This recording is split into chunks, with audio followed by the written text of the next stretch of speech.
నమస్కారం. ప్రేక్షకులందరికీ శ్రీరామనవమి పర్వదిన శుభాకాంక్షలు.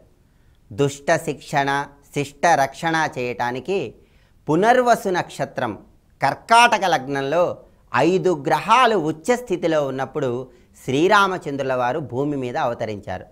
శ్రీరామచంద్రుల వారు భూమి మీద అవతరించిన ఈ పరమ పవిత్ర పర్వదినం నాడు, చైత్రశుద్ధ నవమి నాడు రామచంద్రుల వారిని అర్చన చేయటం ద్వారా, శ్రీరామచంద్రుడికి ప్రీతిపాత్రమైనటువంటి మంత్రాన్ని చదువుకోవటం ద్వారా సకల కార్యాలలో జయాన్ని పొందవచ్చు. అదేవిధంగా రాముల వారి యొక్క పరిపూర్ణమైనటువంటి అనుగ్రహానికి సులభంగా పాత్రులు కావచ్చు.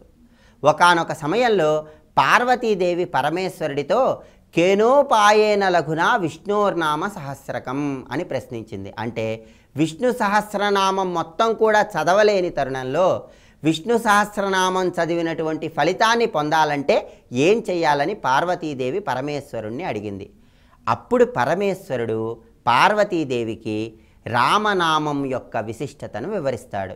శ్రీరామ రామ రామేతి రమే రామే మనోరమే సహస్రనామ తత్తుల్యం రామనామ వరాననే. అంటే 3 సార్లు రామ అనేటటువంటి నామాన్ని చదువుకున్నట్లయితే సహస్రనామ తత్తుల్యం, విష్ణు సహస్రనామం మొత్తం కూడా పారాయణ చేసినటువంటి ఫలితం కలుగుతుందని, రామనామానికి అంతటి శక్తి ఉందని పరమేశ్వరుడు స్వయంగా పార్వతీదేవితో తెలియజేస్తాడు. అదేవిధంగా కాశీక్షేత్రంలోనే జీవించి మరణించే వారికి మరణకాలంలో పరమేశ్వరుడు స్వయంగా వాళ్ళ చెవిలో రామనామాన్ని ఉపదేశిస్తాడని, రామ తారక మంత్రాన్ని వాళ్ళ చెవిలో చెబుతాడని కూడా శాస్త్రాలలో వర్ణించడం జరిగింది. రామా రామా అనే నామాన్ని మనం ఉచ్చరిస్తున్నప్పుడు రా అంటే మనలో ఉన్నటువంటి పాపాలన్నీ కూడా బయటికి వెళ్ళిపోతాయి. మా అన్నప్పుడు మన నోరు మూసుకుంటుంది కాబట్టి బయట ఉన్నటువంటి పాపాలేవి లోపలికి ప్రవేశించవు. అంటే సర్వ పాపాలు కూడా పటాపంచలు చేసుకోవటానికి శ్రీరామనవమి సందర్భంగా రామనామాన్ని, రామ తారక మంత్రాన్ని వీలైనన్ని సార్లు చదువుకోవాలి. శ్రీరామ రామ రామేతి అనేటటువంటి మంత్రాన్ని కూడా వీలైనన్ని సార్లు చదువుకోవాలి. అలాగే శ్రీరామనవమి సందర్భంగా రామచంద్రుల వారిని ప్రత్యేకమైనటువంటి విధి విధానాలతో అర్చన చేయాలి. శ్రీరామనవమి సందర్భంగా ఈరోజు పసుపు రంగు పట్టు వస్త్రాలను ధరించి గృహంలో పూజాపీఠం మీద ఒక పసుపు రంగు వస్త్రాన్ని ఉంచాలి. ఆ పసుపు రంగు వస్త్రం మీద సీతారాముల యొక్క చిత్రపటాన్ని కానీ లేదా రామ పట్టాభిషేకం జరుగుతున్నటువంటి చిత్రపటాన్ని కానీ ఉంచి ఆ చిత్రపటానికి పసుపు కుంకుమ గంధం అలంకరించాలి. తామర పూల మాలను ఆ చిత్రపటానికి అలంకరించాలి. ఆ తర్వాత పసుపు కలిపినటువంటి అక్షింతలతో తెల్లటి సన్నజాజి పూలతో సీతారాముల యొక్క చిత్రపటాన్ని కానీ రామ పట్టాభిషేకం ఉన్నటువంటి చిత్రపటాన్ని కానీ అర్చనా కార్యక్రమాన్ని నిర్వహించాలి.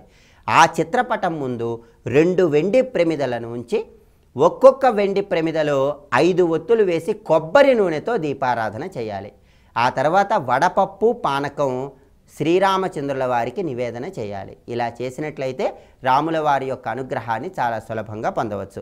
అదేవిధంగా శ్రీరామనవమి సందర్భంగా సింధూరం రాసినటువంటి తోరాన్ని చేతికి ధరించటం ద్వారా కూడా రాముల వారి యొక్క అనుగ్రహాన్ని చాలా సులభంగా పొందవచ్చు.